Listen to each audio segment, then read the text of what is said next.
건국대 공대랑 국민대 공대가 칸수가 비슷하게 나온다? 이렇게 이해하기 어려운 일이 발생했을 때 정확하게 알고 있다면 어떤 상황인지를 바로 이해할 수 있습니다. 드디어 수능 성적표가 나왔습니다. 수능을 본 직후에는 휴식을 취하기도 해야 하고 논술이나 면접을 준비하는 친구들도 있을 거고 여러 가지 이유로 구체적인 전략까지는 세우지 않으셨을 텐데요. 이제부터는 전략을 세우기 시작하셔야 합니다. 정시는 정보를 바탕으로 눈치 싸움을 하는 거기 때문에 일찍 시작할수록 유리해요. 그러면 어떤 부분부터 어떻게 시작해야 하는지 이번 영상에서 알려드리겠습니다. 가장 먼저 할 일은 내 점수에 따른 학교별 유불리를 판단하는 겁니다. 그러려면 평가 기준을 알아야겠죠. 대학 어디가에 접속하셔서 대입정보센터, 대학별 입시정보, 전형평가 기준 및 전년도 결과 공개를 클릭하시면 됩니다. 그러면 과목별로 반영 비율이 얼마나 되는지, 영어는 등급마다 몇 점씩 감점하는지, 미적이나 기하를 선택했을 때 가산점이 있는지 등등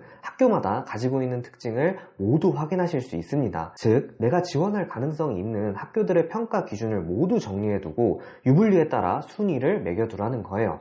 근데 아마 이런 질문도 있을 것 같습니다. 어차피 그런 특징들 진학사가 다 반영해서 계산해주지 않냐? 맞아요. 그렇지만 나도 이걸 직접 알고 있는 게 훨씬 유리합니다. 왜 그런지를 자세하게 알려드리겠습니다. 예를 들어 수학을 엄청 잘 본 학생이 건국대 공대랑 국민대 공대가 칸수가 비슷하게 나온다? 이렇게 이해하기 어려운 일이 일어났을 때 유불리를 정확하게 알고 있다면 어떤 상황인지를 바로 이해할 수 있습니다. 왜냐, 건국대 공대는 수학을 40%나 반영하고 국민대 공대는 수학을 30%밖에 반영하지 않거든요. 즉, 사전에 유불리를 제대로 파악해두지 않았다면 진학사는 올해 건국대가 펑크날 거라고 예상하는 건가? 이런 오해를 하게 되고 잘못된 전략을 세울 수 있다는 겁니다.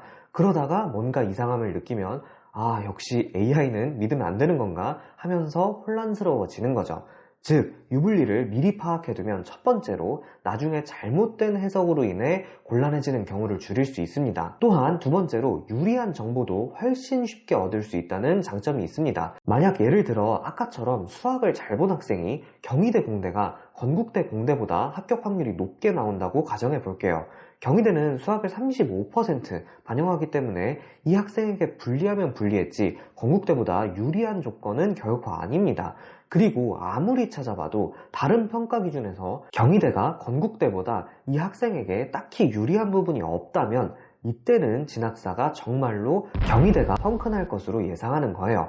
물론 진학사의 예측도 반드시 정확한 건 아니기에 100% 신뢰하면 안 되지만 적어도 진학사가 무슨 생각을 하고 있는지는 정확하게 이해할 수 있다는 겁니다. 그러니 이 중에서 유용한 정보만 선별해서 얻으면 되는 거죠. 즉, 여러분이 가장 먼저 해야 할 일은 나의 학교별 유불리를 판단하는 겁니다. 아무리 AI가 이걸 미리 다 반영해서 계산을 해주지만 우리도 이걸 미리 알고 있어야 AI가 무슨 말을 하고 있는지를 이해할 수 있는 거예요. 그래야 전략을 제대로 세우기 시작할 수 있습니다. 물론 아직 갈 길은 멉니다. 말씀드렸듯 AI의 예상이 100% 맞는 것은 절대로 아니기에 표본을 직접 분석해서 AI의 예측을 점검해봐야 돼요. 사실 이게 정시 지원 전략을 세우는 핵심입니다. 하지만 성적표가 나온 직후인 지금 아직까지는 유의미한 표본의 이동이 나오지는 않았을 겁니다. 실제 표본은 크리스마스 이후 원서 접수 직전까지도 계속해서 변동하기 때문에 일단 지금은 아예 유불리부터 확실하게